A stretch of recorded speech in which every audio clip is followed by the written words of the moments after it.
And therefore, Netzach Yisrael Lo Yishaker, the Jews live forever.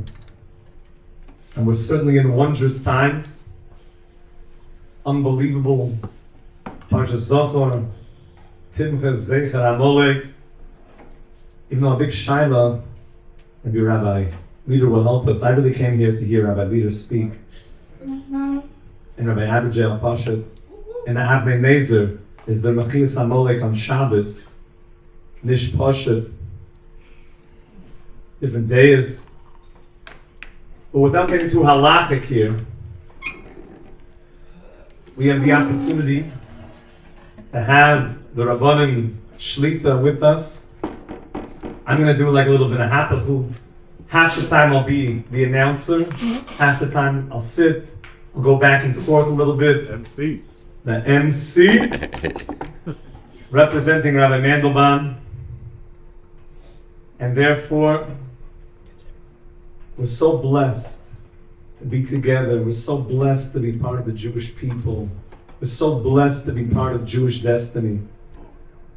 So blessed to be right here in this place. And as Rabbi Rasman Shlita quoted by Shalashudis, I think Rabbi Rasman is one of the people who wrote more letters to Reb Chaim Kanievsky than anybody that I know.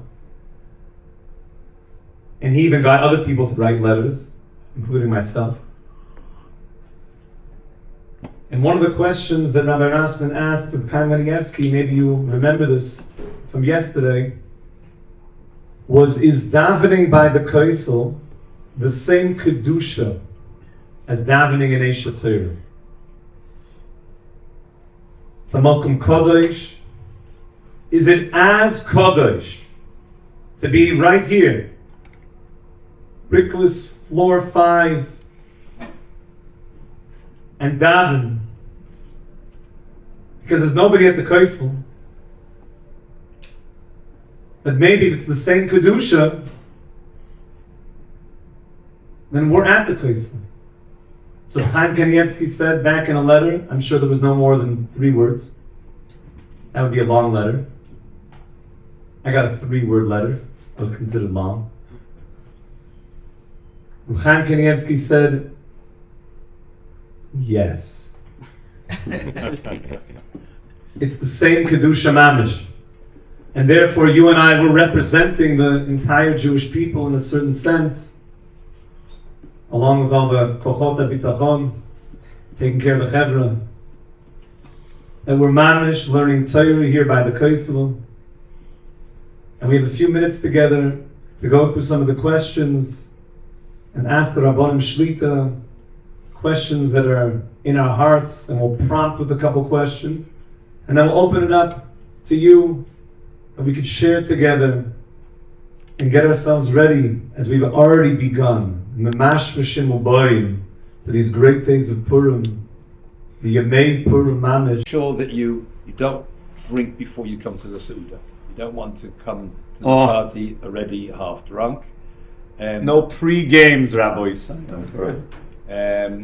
You don't want to mix your drinks. It really is not a pleasant sight. In any case, it would seem that the mitzvah is to drink wine, not whiskey and vodka and all the other things. And Yosem Mili Mudai. I have 1 cup of wine and I'm already going tired and my speech is slurring and I start to sing a bit. And that's all you need. Yosem Mili Mudai is more than you're used to. Once you have more than you're used to, you will... Okay, so I appreciate that by some people that's quite a lot more than you're used to. But as long as you know, I know, I would say the best thing is to have a shomer. And there's always one person. A shomer means a person who's going to make sure you don't drink too much. Now, why will there be one person? Because somebody's driving, usually, right? So somebody has to be, someone like me, who's medically not allowed to drink, and he will appoint him, just like you have a shomer for your internet usage, right? So it's the same thing. It's dangerous. You're going on slippery ground, right? Okay, once a year it's a mitzvah to do it, but we all know that you can end up in the gutter, vomiting in the street over somebody, ruining his suit, at best. right? You really don't want to do that. And so if you have someone, look, who will, you may be in a bit of a bad mood and start fighting over it, but in the end, I think you'll be happy with someone there to watch over you, making sure that you don't get too far. I think the most important thing is the attitude. We're not trying to get stoned. That's not the point. And you want to be, your mind is open and you'll come up with ideas and you'll be hugging all your friends and you won't be embarrassed to do all these things that you're a little bit embarrassed at the rest of the year. That's what you want to get to. And if you do that, then you can talk to HaKadosh Baruch Hu when you're really embarrassed to do that.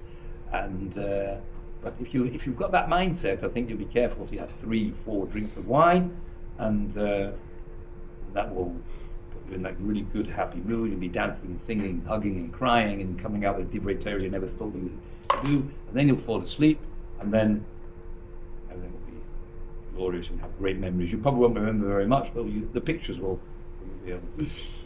You can see over here, I brought a picture of myself with my grandchildren all climbing over me on the floor on Purim. That's, but Baruch Hashem, I don't think I ever vomited on Purim and never made a nuisance of myself. That's what you want to aim to do. Okay. I guess I'll give the technical, like I really mentioned, what I think are good ideas to try to drink in an appropriate way, and then maybe an idea coming back in terms of the thought process or how to make the most out of it. So technically, I think one thing to make sure is you eat before you drink. Yeah, I think it's a mistake. People get too excited on Purim, and they start drinking even during the Suda. I'm saying to eat before. Try to start eating a lot more before, whether it's breakfast, whether it's whatever. Don't come on an empty stomach. I learned this in high school when I wasn't drinking for the right reasons, and I woke up in a hospital. And I realized that this is something that one of the main things is to eat before you drink. That's one thing. Another thing is, I think a very important rule you should put for yourself is to drink water as you drink. Being a person, and I also think that you should stick to one drink. I'm very big on this. Like if it's the Hilula of the Baba Saleh, I think it's arak. Yeah, that's like the drink of choice. Arak, I don't think you should mix. I think you should arak. So I believe it, and I think Purim should be only wine. I believe as well. I think it makes a lot of sense, and but I think you should try to mix 1 cup of water per cup of wine, something like that, where you have some rule for yourself that I had a cup of wine, I have to drink a cup of water, and also maybe like a few bites of something. Meaning some way to keep yourself accountable that I'm not just drinking nonstop. Another rule I tell people is that everyone knows when they're in a place of like, should I drink more? Should I drink more? I'm that place where like I've drank wine. I know like, do I really like? You can you're not always conscious of it, but at some point you get to it. And I think that when you get there, safek lachmir. You don't want to throw up. You don't want to black out. You don't want to forget the day. You want to get into an incredible place, right? The Shulchan Aruch quotes it very simply. You don't know the difference between Baruch Mordechai and Arur Haman. It doesn't say anything else in the Shulchan Aruch. The Ramah comments on it, but that's what Shulchan Aruch says. So it is true that it seems like there's a high level of drinking to get to, right? At least simply, that's how I would think. But I think that point is already hit. Really, once you get to a place of safek, when you get to a place of doubt, of like, if I drink more, I'm gonna I know this is getting me to a really bad place, or potentially. So I think that's when you should slow down and try to stop at least for a while. Now, practically speaking, in terms of the meaning behind it, I think the drinking, how meaningful it is, depends on where you are right now. It's almost like I don't know if it's a great answer. But it's hard to just like technically do it on Purim day. It depends on how much you grow yourself on spiritually right now. In other words, I think a spiritual person, when he drinks, spirituality comes out, right? And I've seen it. You see a person who's really developed himself into a person who's really connected to deep, meaningful things. He's thinking about spiritual things. That's his life. So when he drinks, a lot of that comes out. And it gets deep, it gets enjoyable, meaningful. And he thinks about ideas. He's been learning about Purim. He wants to share Purim ideas. He wants you guys involved in Purim. A person who's been focused on a lot of other stuff, right? Women and this and that and whatever. So when he drinks, it just adds that. I need to go to the shuk. I need to go find this. I need to go that, right? Because that's where you are. That's where you are right now. So to a certain degree, there is no meaning.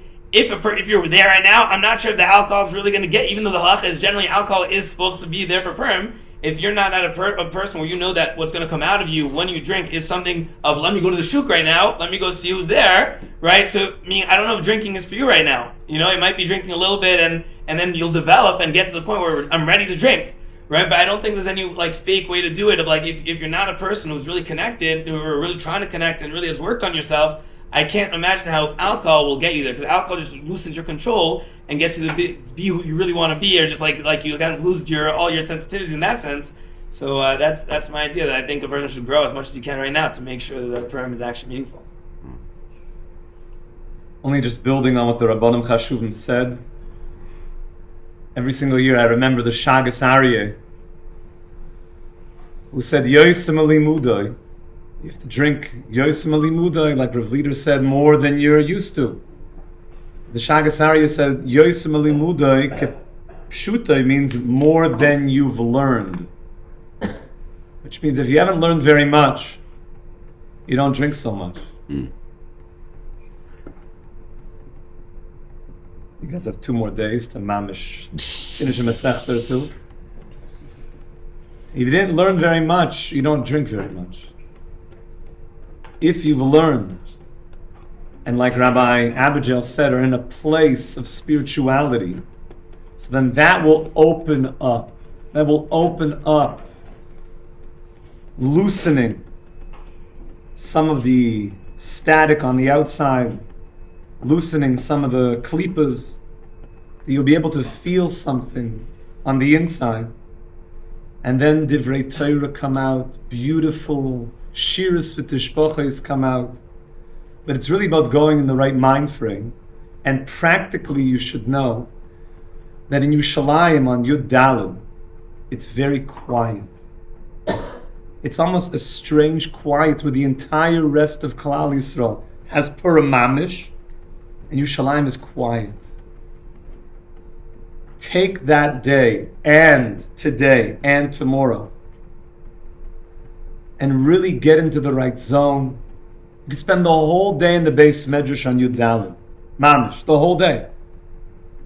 Get into a place, say Tehillim, set your intention before you go on that journey, and say, Hashem, I want to be close to you. I want to know that you're the only one.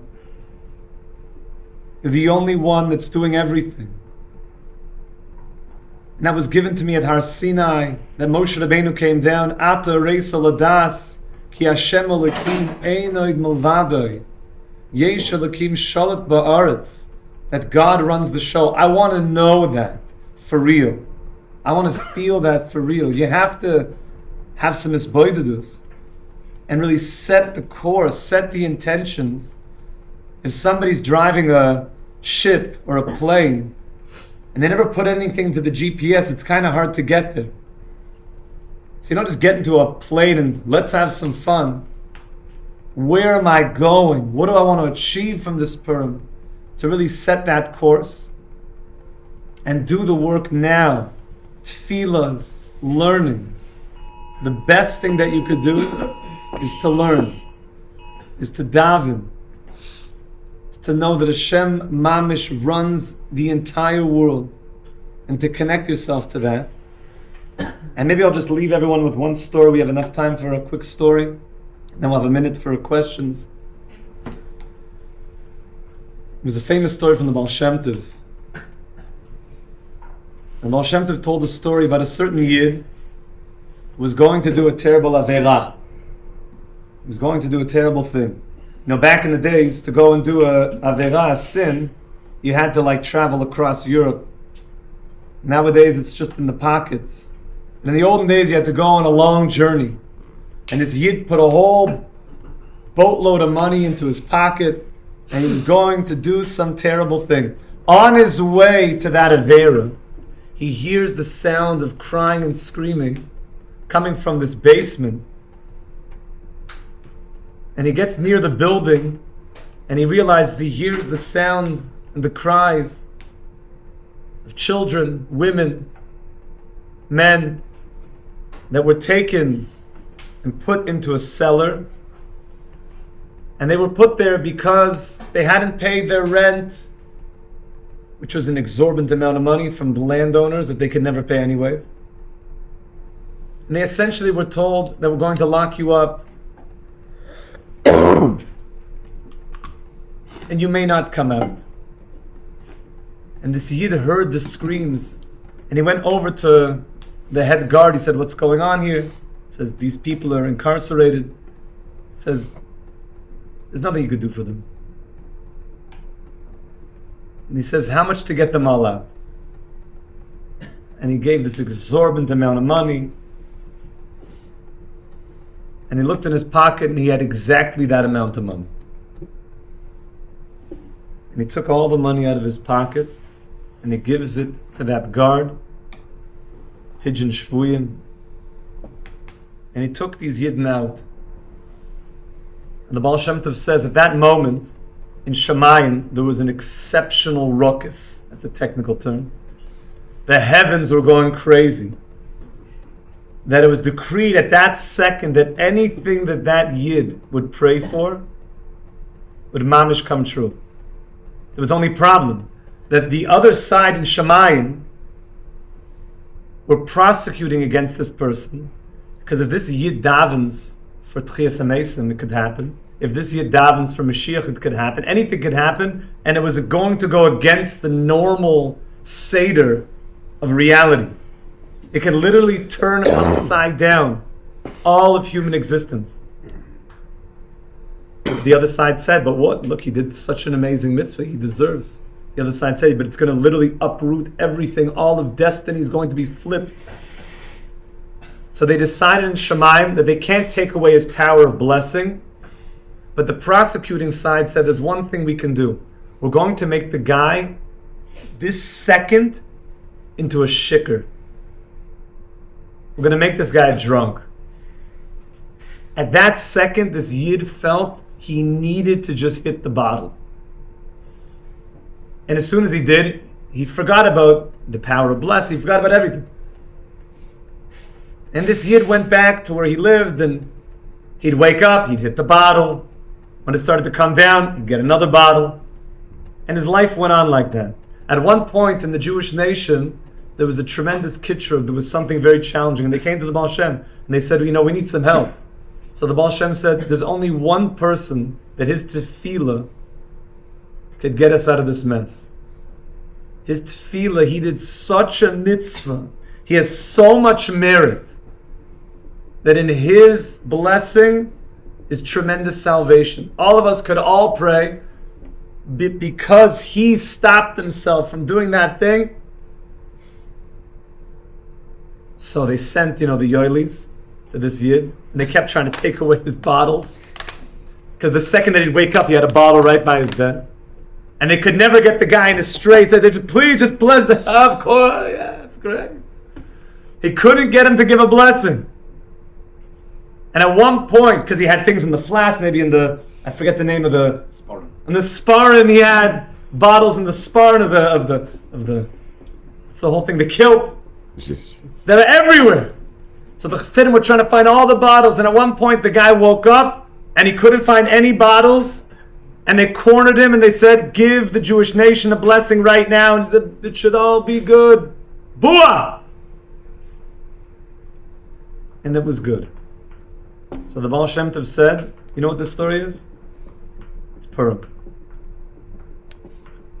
Purim is the day, and if you really think about this story, it takes you to a very deep Venahapachu place.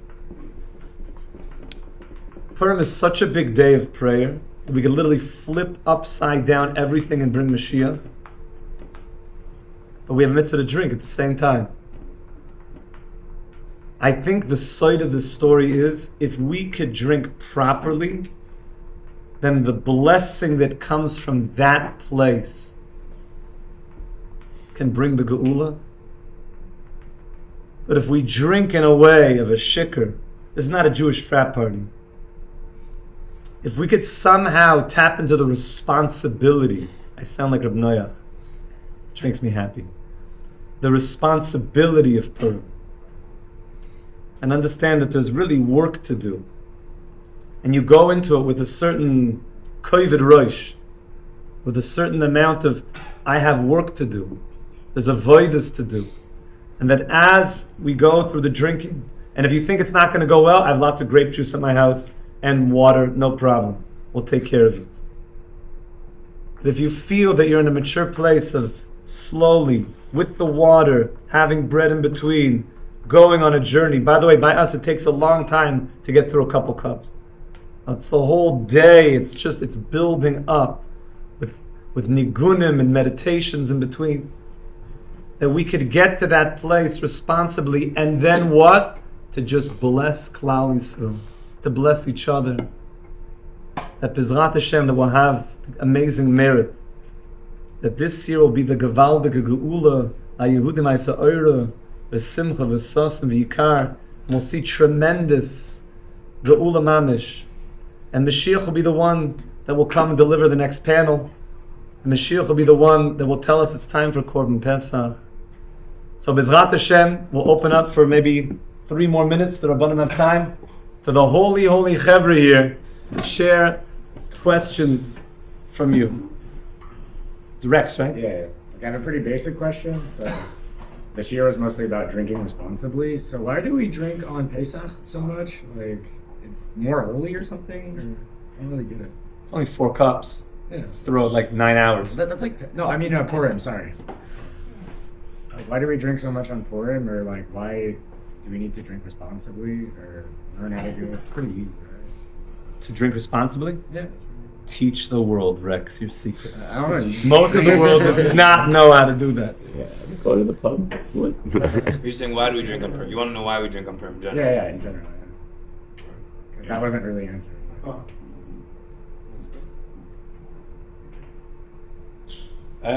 The simple take on why we drink is because we want to disconnect from our brains. I mean, the rest of the year we're very much connected to our brains. We want our lives to be governed by our brains. The message of Purim is, although that's a very, very important feature of being Jewish, there's an element in being disconnected, in the sense that there's lots and lots of things that we don't understand. And when we believe that God controls things even when we don't understand it. That's the idea. When a person who's drunk, and he's not able to figure things out. And that's really what we believe is the story of Purim. That we're not really able to figure things out. So many things we have difficulties with, so many questions we have. Read the story of Purim. I think it's very important preparation between now, those who haven't read the story, just, that's that ABC of Purim. Read the story. There's 12 chapters in the Tanakh, and read the story. But the point is that again and again, why is this happening? Why is this happening? Again and again, you've got questions. And then our belief is that God is in control and everything will work out. I think that's the basic. That was a good answer. David Shloime. Do you guys have any good Purim stories of any of the other Aish Rabbaim here that you experienced with? There's one story that I could share because it was shared publicly. Oh. Okay? And that story is the following. Maybe like 5 minutes, huh? Okay? Hostile here. Last year, Rabbi Dovber Cohen Shlita sat here in this seat, and Rabbi Dovber said the following. Rabbi Dovber was in a certain music festival in Glasgow, I believe it's called. Apparently that's one of the biggest ones. And he was a big DJ in Glasgow. Now, there was a certain song that he would play there that was the greatest. When that song was being played, 10,000 people, filled with energy and life. When he came back to Torah and mitzvahs, and what it means to be a Jew. So he said the following. He said, I always felt that coming into Torah and mitzvahs was everything that's true and right. But that experience at Glasgow, you can't compare that feeling to even the highest of the high of what you could experience in a Jewish life until 1 year. It was Purim. And outside of his home, there's a lot of people that congregate. And he was having his Purim Suda in a certain home, and his father-in-law, who is a seamstress, a tailor, who makes nice clothing, made him specifically, maybe you saw this, a Spider-Man bekisha. Maybe you saw it this Chodesh, because he always wanted to be the Spidim in a Rebbe. And he had his Spidim in a bekisha on at the Purim Suda, and he was by this friend's home with his strimal on and his payas. And at one point he went outside because he heard some music, and his friend's balcony in the penthouse looked to the whole street where everybody was outside. And he looked outside, and at one point everybody looked up, like it was one of these nice balconies that like overlooked, like, it's the Spidaminer. I was like, this Spidaminer is looking out to all these people on Purim, Spidaminer. And then all of a sudden they played the song that he played in Glasgow. That song went on, and he sees his people.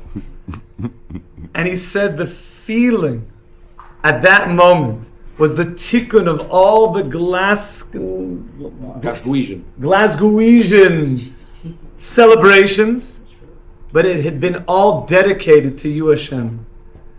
Hashem Mamish runs the world, Rabbi Isai. Ein oid milvadoi.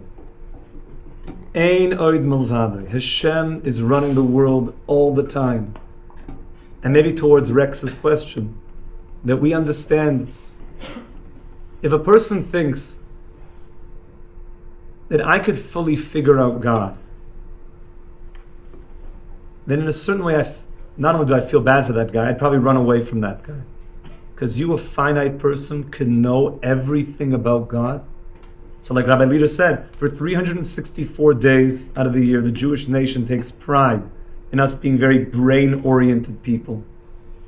We use our brains non-stop. All of you guys will come into the Smicha program, you learn with Rabbi Leader, you really see what it means to use your brain, going through Ktsoises and Noise Kalim and the Shulchan Aruch. We use our brain non-stop, but our brain also necessitates teaching us that there has to be a place of something beyond my brain, which is also logical. That's called Purim.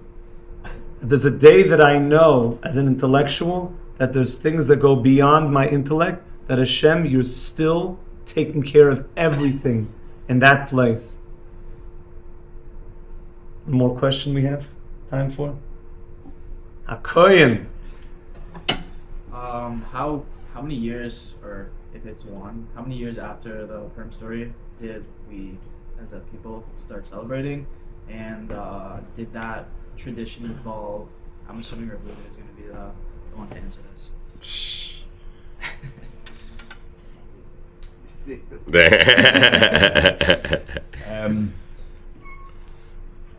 This is my take on the story. I don't know if the Mephoshim would say this, but the if you read the last few chapters of the Megillah, you'll see there's a thing called Igeres Hashenis. Igeres Hashenis, and that means the second letter. That means the Megillah was called a letter. It was a letter that Mordechai sent around the kingdom, informing people of the story, because not everyone knew the details. They may have known about the decree, but they didn't know all the hishtalshlos, all the events, how one led to another. They didn't know major headlines they may have known, right? But all the details they certainly didn't know.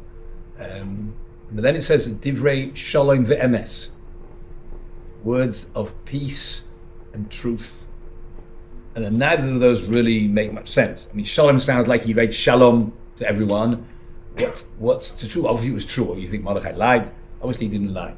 So my take on the story is that because Achashverosh was still in power, and Achashverosh, as Chazal teaches, really didn't like the Jews as much as Haman didn't. Just he liked his wife more, and there's lots of things that were censored in the original version of the Megillah. Mordechai wrote the Megillah in a way that it had to pass the Persian censorship because Achashverosh had to agree to it. And so he had to, it was so censored, you couldn't actually see the story in the lines. And it wasn't so obvious to everyone this was actually a reason to celebrate. And that was the first version of the story. The second version, what's called Igeres Hashenis, was Divrei Shalom ve'emes. It means it was more true to the real story. That's why it's called emes. On the other hand, it was Divrei Shalom, which means it was careful to be politically correct as well. That's what the Shalom means, peace between him and Achashverosh. There was no politically, so it was less censored, more true, but still politically acceptable. And that's when people realize the real truth. When you read between, it's still difficult to read between the lines. You really have to read. Anyone who wants to know, I recommend the commentary of Yosef Lekach, which is a long commentary, but it's really worthwhile, by Rabbi Yosef Ashkenazi. Beautiful commentary. Difficult because it's in Hebrew. I don't think there's any English translation, but it's worth the effort. And you'll see how every single detail in the Megillah is, when you read between the lines, you get to see the amazing control that Hashem has over the whole story. So that's why I think it looks like very soon after the story people were celebrating that. They also started mentioning, I think originally it was only Mishlach Manot, and later on it became Matanos Lev Yonim. Right? That's only added the second time. Originally it was Mishlach Manot, you'll see. The second time they added on Matanos Lev Yonim. Originally Klal Yisrael wanted to make it into a Yom Tov, meaning that it was forbidden to work. So we see that things developed, it evolved over, but it looks like it evolved over the years before the final version of the Megillah we have. So it was within the first 2 or 3 years, and then it actually became something that people celebrated in the way we do it today. Again, that's my take. I don't really know how else. Sometimes the second base in Mikdash. Purim. Oh, for sure. For sure. Yeah. Right. It's even mentioned in the Mishnah that in the times of the second base of Mikdash, when they needed to send the witnesses to see the new moon, so they could be Mechalel Shabbos, one of the cases of Adar because of Purim, to know when Purim is. Yes, it's interesting to know how they celebrated Purim in the Beis Hamikdash. Did the Kohanim come dressed up? Yeah. Could they drink? No, unlikely. But there must have been some type of Purim atmosphere in the Beis Hamikdash. I'm sure the song that the Leviim sang was probably much. It was Tilim Chav Beis, I imagine, Ayelet HaShachar, which is what we say on Purim, but they probably had was Levidik in the Beis Hamikdash. I can't imagine the Purim atmosphere didn't pervade the Beis Hamikdash too. With, I'm sure no one got drunk there, but with Gilu Birada, beautiful balance between the two feelings. Must have been amazing. Yitz Hashem. Shebona Beis HaMikdash, thank you, Rabbanim, Chashuvim, Rabbi Say, thank you to all of you. It should be a freilich Purim, a wonderful Purim. It should be zochet to all the brachos of the Torah, Am Yisrael Chai. Chazak ve'matz. Jackets, hat, beret, that works in. He used to wear it at weddings. I decided one Purim to wear it. Mamish, yeah, the whole thing. I was in Bayat Began. Well, I wore actually 2 Purims. One Purim I wore it when Purim was on Friday. Now Purim on Friday is very exciting because you get drunk, for those who get drunk, and then you go into Shabbos, which is not respectful for Shabbos to be drunk. So some people just snap out of it. Come Shabbos, and all of a sudden they're not drunk. I think those people weren't really drunk in the first place. They were the ones who were pretending. But you learned in Bava Metzia, right? You're allowed to lie on Purim that you're drunk. So those are the other. But I was really drunk. And I sang my way all the way from Givat Shol to Haranov, which is like a 45-minute walk, down Kamfei Nisharim. I arrived in Yeshiva. I was actually the other way around. I went from Haranov to Givat Shol, and everyone else was dressed for Shabbos, and everyone was very respectful. And I was there, l'chadodi, in my kilt. So that was one exciting Purim in my kilt. The other one was even more exciting. I think that year we kept 2 days Purim. You know, some places they keep 2 days Purim because they're not sure which day it was. So I was drunk from the first day, and I'd missed the Megillah because you have to do it twice if you keep 2 days. So I missed the Megillah on the second day. So I went to the ladies' reading, like 9 o'clock at night. By that time I'd sobered up a bit. I came to the ladies' reading in the Gra. The Gra is a big shul in Bat Began. So now I imagined that all the ladies would be in the ladies, right, in the ladies' gallery, and the man who would read the Megillah would be downstairs. I opened the door quietly, and he saw me. Now, he planned that one of the women would read the Megillah. One of the readers would say the brachos, because since he's already said the brachos, so there's a problem halachically for him to say the brachos again, and so a woman usually says the brachos. But if there's a man to say the brachos, that's better. When he saw me, he quickly said, come, he wanted me to say the brachos. Oh. Right? But I found out the whole shul was full of ladies. So there I was in my kilt, of course, perfectly matched. And I was on the bimah. I became the news of Rabbi Abergale. I was standing there on the bimah with my kilt, listening to the Megillah and saying the brachos for the ladies. So that was my. I did not see that coming. That was unbelievable. All right. Hey. I was thinking everything was about to go in a different direction, that really it's like a new thing to dress up, and really Big Day Shabbos is the way that people used to dress up. Oh, well, you didn't ask me what I would do now. Ooh. That was in my youth. Well, I was newly married, and Get away with certain things. yes, I actually brought a picture. Yeah, Hey, This is what? when I was a bacher. I did the choir in Gateshead. In Gateshead Yeshiva, there was a Purim choir. That was a must every year, and a real. There was two. There was a cat's Beautiful. choir, which was a bit of a joke, and then we had a real choir, which we practiced for. Okay, so 4 years on the run, I actually did the choir. I was the conductor, and you can see that's me and the funny guy conducting the choir. Wow, Rabbi Isai, pass this around. Wow. Rabbi Abergale Shlita. The coolest Dremel. Yeah. I generally wear the same costume pretty much every year. I wear some of the same costume, but one that means a lot to me, ironically, is my Indiana University gear. I have a basketball player from Indiana University, and I have his jersey. I got it when I was in college, and it means a lot to me as a costume because it's actually much deeper. It's very much the meaning of Purim in a deeper way, in the sense that the place that you were most likely didn't seem like Hashem was there is the place that brought you to Hashem, right? Like I grew up in a Jewish community. I even went to Jewish schools, honestly, but I never felt any connection. I was never able to find Hashem in my own personal life. And when I had in Indiana jersey and going to Indiana games and in a fraternity and all that stuff, sometimes I put on my frat jersey too, from when I was in my fraternity. And that's where I found Hashem. That's where I found a meaning in my life and purpose and direction, and really a lot of my growth happened in a fraternity home. And so that jersey, although it's funny and whatever, it really actually is something much deeper to me. It represents the whole meaning of Purim. The things could flip in 1 second. You don't know where they're going to come from. You know what's going to cause it. It's really going to get you to who you are today. That's cool. Wow.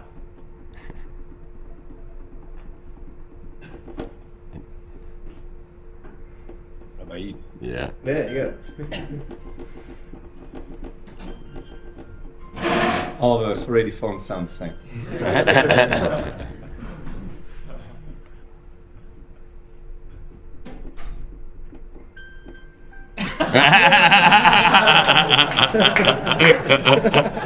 That's pretty good. That was good. Wasn't a notification from them.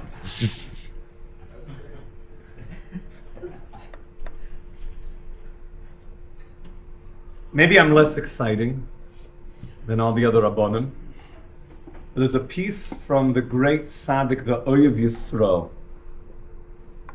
who was one of the great students that came in the line of the Baal Shem Tov. And he spoke about costumes, maybe one of the earlier sources that spoke about costumes. And he said, why is dressing up such a thing? And they said that they used to dress up, there was such a thing. He says because humor is always something. When you thought one thing was going to happen, and then all of a sudden something else happened. You thought everything was going to go in a certain way, and then all of a sudden, v'nahapchu. Now, why do you get a certain smile or you laugh when you see a little video of a guy walking down the street, everything's going normal, and then he slips on a banana peel and he falls down? Why are you laughing? Everybody laughs. The guy might be hurt. Help the guy up. What are you thinking? The guy might be hurt right now. Why is everybody laughing? The answer is, I didn't see that coming. And even if you see the peel there and you say, oh, it's going to be good, you still laugh. Because you don't expect a person to flip. When you would see a Rosh Hashiva walk into yeshiva every single day, and he wears the exact same outfit, and then he puts on a funny hat or a tie, because it's not something you're used to seeing, so it has a way of bringing a certain humor, of an ahapachu. And he says that's the entire story of Purim, exactly what I didn't see coming. What I didn't see coming. And therefore I'm not sure that Purim really has anything to do particularly in its core with dressing up like a bumblebee or something. And I would suggest probably those types of costumes or Tinkerbell or something be less what a Ben Torah should go for. Definitely got to stay sanua and keep your tselem elokim, but something that's different. Something that I wouldn't have seen that. And like Rabbi Abergale said, there's something very deep about something that I thought that Hashem wasn't there, and exactly that He was there. I think that's a very, very deep messaging of Purim. I do wear something different than normal. Everyone's invited to come to my house. But it's not something definitely out of some Disney movie or something. It's just something that's different. The next question, my dear friends. Oh boy.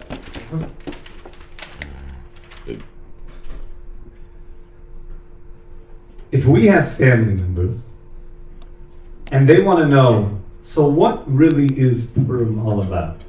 What would be the best way to help share with them the meaning of this day, to help bring them in to this special time, especially in addition, considering where we are right now in Eretz Yisrael, that they could feel connected to the special energy of the day if they have not yet been connected to such an energy before, and especially during this time.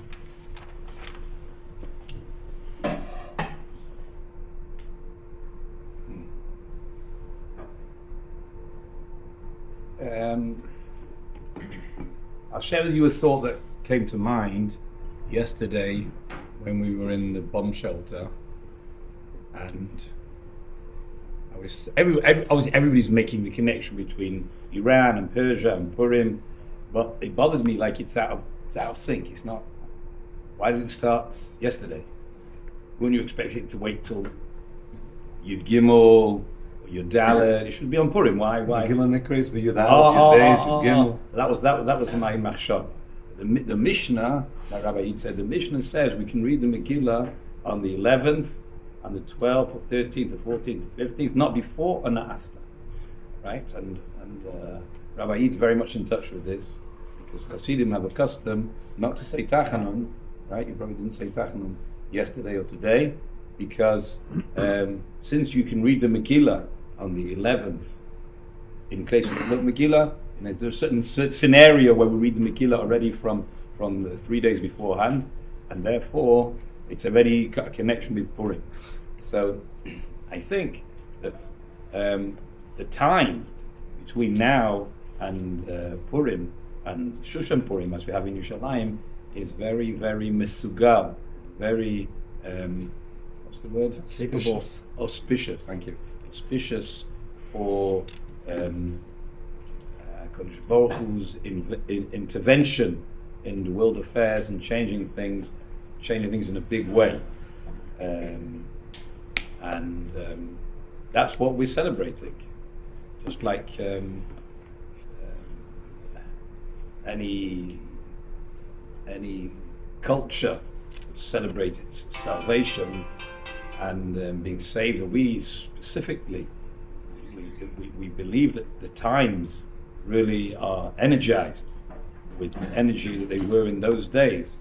And we're really looking forward to great, big, amazing things for Klal Yisrael. I think that that idea you can share with your families and appreciate that something really big is going on. And the truth is, something big happens every year. Sometimes it's personal, sometimes it's national, sometimes it's international. Now we really, that's what we're trying to tap into, these energies. If I was speaking to my family, I personally, the basic idea, I'll just start with Purim and then try to connect, is I would definitely emphasize the idea of simcha. As you can imagine, joy. I think is something when my family first saw me celebrate Purim a little bit differently and get more into it, and saw some funny videos of me dancing and singing. I think it brought them a lot of smiles, a lot of joy that they saw that an observant Adam was one of joy, was one of happiness, was one of singing, was one of joking around. I think it made them feel much more comfortable that he is more observant, but he is not at all different in personality, and if anything more. He's more into connecting to others and joyous and really making the most out of his experiences. And I would talk about the drinking, and maybe we'll talk about more of the drinking. I would mention something about drinking and how maybe before drinking was just a means of trying to mess around or with women and this like that. Not anything extreme, but I just it was all about just trying to get something. I wanted to get something, so I would drink to make myself get out of my sort of shell and go do what I wanted to do with some person, try to get what I wanted from that person. And now drinking is a way of connecting to other people. Now drinking is a way of smiling more and dancing more and really just pure happiness and untainted in any way, in any matter. Now, how I would connect it to this time period specifically is I think I would talk about the idea that this time period, why we're able to celebrate Purim with everything going on, is very much connected to our ability to be joyous with our faith that things are someone's actually watching over us, someone really cares about us. I think I'd explain to them that my parents, I know you guys love me so much, and you guys, I know you want what's best for me, and I know you're always there for me. And I would say my joy of Purim comes because I realize that from what you've done for me, that I have someone else who does that for me all the time also, that Hashem's currently constantly doing the same exact thing that you guys always did for me as we speak. And as we see Iranian missiles coming and things coming, I'll be like, I would be scared, but really, I know that my parents love me more than anything, and I'll take whatever proper. So I know Hashem feels the same way, and therefore I'm less scared, and I'm still comfortable to go joyous and go dance and sing because I know there's someone who loves me just the way you guys love me as well. And I'll try to relate to that. That's something so beautiful about Judaism, that instead of being anxious, instead of being worried, of course we take precautions and we're careful. But at the same time, we don't live with anxiety. We don't live in fear because we know people love us. We know someone's there for us and guiding our life to get us to where we're meant to be and to reach our potential and have the best possible life. One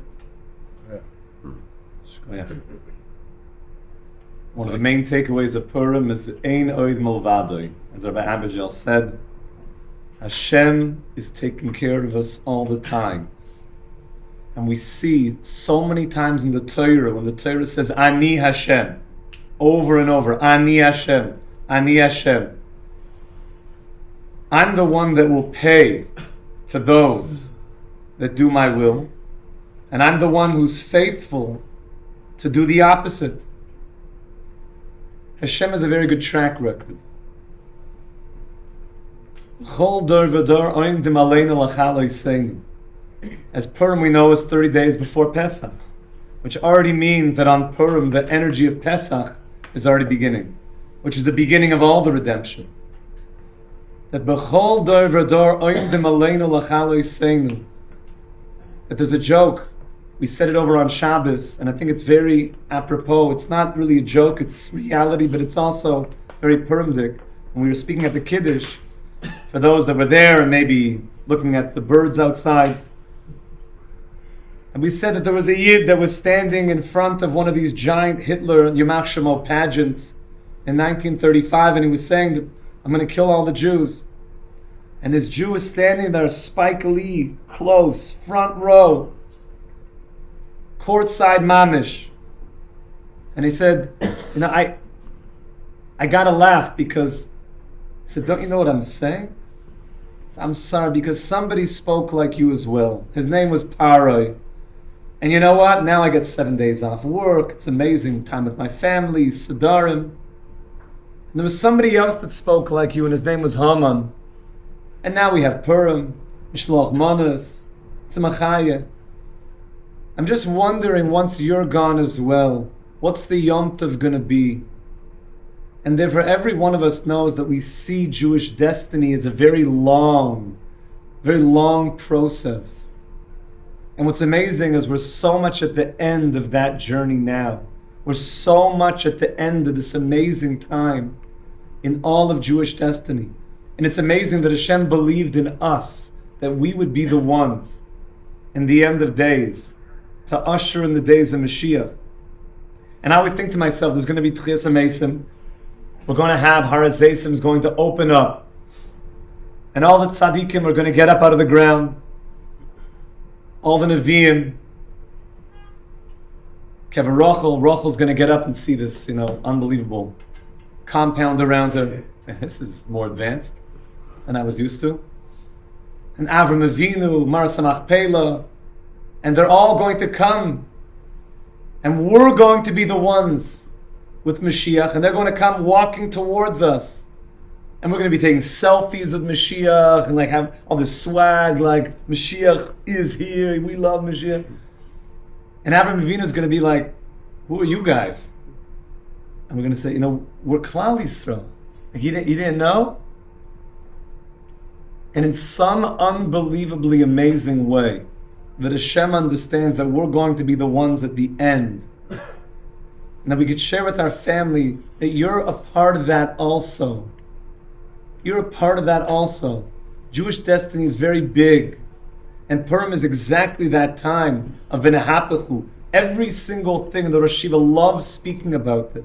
Every single thing in the Megillah that seemed like the worst thing becomes exactly the greatest thing. Not that despite that bad thing happened, we made it out. Those very things became the source of salvation. And to be able to share that, to be able to, as Rabbi Abergale said, have a spirit of happiness. When a family member feels that you're in a good spirit, precautious, but in a good spirit, then they feel that you're tapped into something. And if you could share with them in a sweet and joyous and level-headed way, it will give them also confidence that they're part of something very big as well. What if somebody's anti-Israel, you're talking to people who are very anti. So this is not, how would you approach that kind of situation? People who are, let's say, pro-Palestine, otherwise. You have to be able to share that we're part of a very big destiny here. And the very big destiny means that when everybody says, so this was promised 3,500 years ago, this microphone was promised 8,000 years ago to us. So you could say it wasn't 8,000 years ago, it's 3,500 years ago. We have a Bible, there's a Torah. I'm happy to invite you to the Discovery Seminar to go through the rational approach to understanding Torah and Torah from Sinai. And to the degree that you internalize that, we'll be able to communicate that. What is the inner meaning of Mishloach Manos?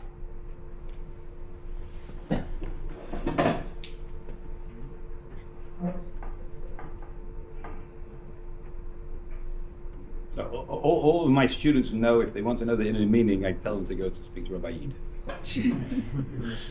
And then I go speak to Rabbi Leader, because he's really cool. So I can just share with you a thought about Mishloach Manos that I have every year. And I feel that we missed the point when we send Mishloach Manos to our friends. I think that the pasuk that says Mishloach Manos ish l'reyehu was written specifically Re'ehu and not Chaveiro. What exactly Re'ehu means, I don't know. Maybe related to the word Ro'ua, which means someone who you have a weak relationship with. Doesn't mean your best friend, because in Hebrew there's a way to say friend. It's called a Chaver. Yedid. Re'acham means another Jew. And I think that the purpose of Mishloach Manos is to build relationship. So I think that you don't need to send Mishloach Manos to your Chavrusa. You have a good Chavrusa, you should have, right? If you have a Chavrusa you've been for a while, you have a good relationship. Yes, you fight and you shout, but that's a great relationship. Sending him Mishloach Manos is not going to enhance that. Your roommates are the same, unless you have a roommate who you don't talk to because he snores at night, whatever. someone who bothers you, I think that's the people you should be sending Mishlach Manos to. Someone to enhance a weak relationship that you want to build it and make better. That's I think that's a comment. I think that's what HaKadosh Baruch Hu was doing with us in the whole Purim story. We had a very, very weak relationship with HaKadosh Baruch Hu. And we felt that he had a very, very weak relationship with us. We thought that he had divorced us as a marriage relationship. We thought that we had become orphaned, and HaKadosh Baruch Hu turned it all around to show that he's still there for us. So I think that's the message. That's that we want to enhance a very weak relationship and build it to make it stronger. I also, when we get deep, I go ask Rabbi Eade. That's the truth. I do the same thing. But I guess one point to add maybe is they give two reasons for Mishloach Mano. Yeah, the reason that everyone knows and the reason not everyone always knows. One reason that they give is because to create friendship, create camaraderie, create closeness, right? And I think it makes a lot of sense, and that's something you're looking to do with Mishloach Mano. Another thing, they say one other potential reason is because some people will be embarrassed to say, I actually need Mantel Levyonim, I actually don't have enough money to have a nice Suda, and therefore, by giving Mishloach Mano to everybody, you'll make sure everyone has what they need, even those people who are embarrassed. So I guess one thing I would add is, of course, Mishloach Mano is about giving and connecting, and here, B'ezrat Hashem, everyone's going to Seudot and they'll have, but in the future, in your life going forward, you'll be in communities, and there'll definitely be people who don't have, people who have more and less and everything like that. And I think maybe to think about, as you're giving Mishloach Mano in your future, not just who you're friends with, who you're not friends with, who needs it most. Maybe there are people, and Ravadi writes, and I'm sure other posts say that, at least one of the Mishloach Mano you give should be done correctly, which means done in a way that's like a real meal. It's not just like a candy and a wafer, but it's like a burger and a side and a salad. It's like something they could actually use for their Suda. Again, because it fills for both reasons. Poor people don't have for their meal, this would do it.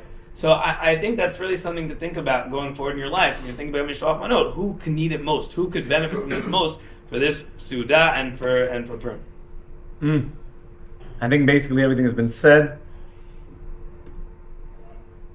Have in mind that the deeper meditation of Mishloach Manos is really creating also a certain belief that Klal Yisrael is one, and that the idea of making a meal for somebody, specifically, I'm hoping you're going to give Wagyu steak, a whole thing, fancy bottles of wine, a salad, that they know that there might not be all sorts of, this might be a controversial point, but I'll say it. There might not be all sorts of Hebrew letters on it and hashgachas. But somebody says, if it's coming from you, that Klal Yisrael, and like I mentioned, this is quite controversial, I'm sure. I want to eat your hechsher, because if it came from your kitchen, I want to eat it, and I want to eat from your kitchen, I want to eat from your kitchen. To get to a certain level that every single Yid would say, I would love to eat at your house, I would love to eat by you, and I would feel comfortable eating in every single person's kitchen, that we could all get to a place, as we saw after October 7th, that all the kitchens in Tel Aviv were getting kashered, that we can get to a certain place in Klal Yisrael, that we would feel confident that we could have food sharing amongst everybody, that there would be an inner unity in Klal Yisrael, where everybody's observant, everybody eats with everybody else. B'siyata d'shmayim. Final. I was gonna say, Rav Meltzer also said that hopefully that you should eat any texture that's not kosher. If somebody's eating mushrooms, you can't say I don't eat that. So it wasn't as controversial as I thought. Baruch Hashem. If it has a hatchet. Yeah. If it has fine. Not Torah. You're take off that. Final question. How can we properly Makayim the mitzvah of Machayev Vidish lebesume bepuraya ad deloyada ben oraham leborach Mordechai? How can we properly drink? Even though the Gemara says besume, So let's retract that. How can we properly get spicy on Purim in the way that would be befitting as B'nai Torah?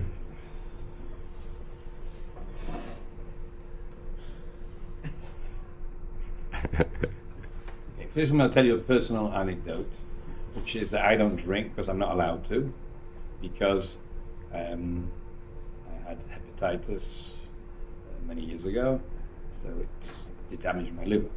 So I do what the Gemara does in Bava Metzia, which is I pretend I have a bottle of whiskey full of apple juice, and nobody knows the difference. Huh. So that's one way of doing it without having to vomit all over someone's brand new sapa. So, how do you say sapa? Couch. Couch.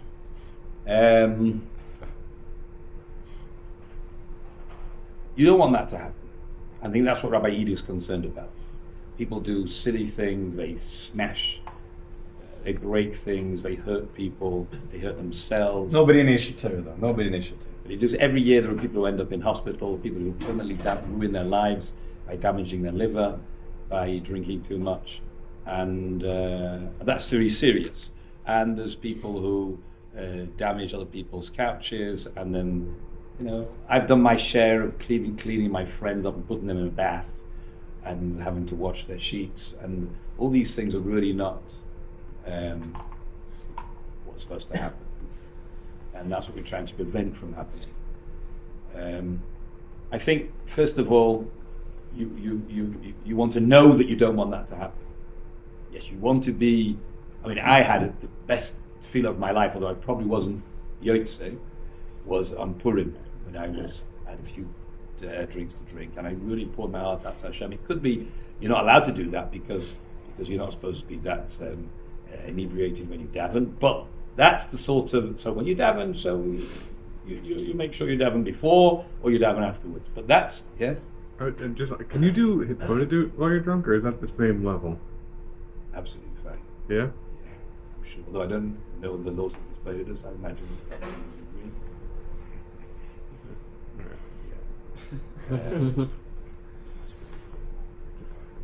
Yes.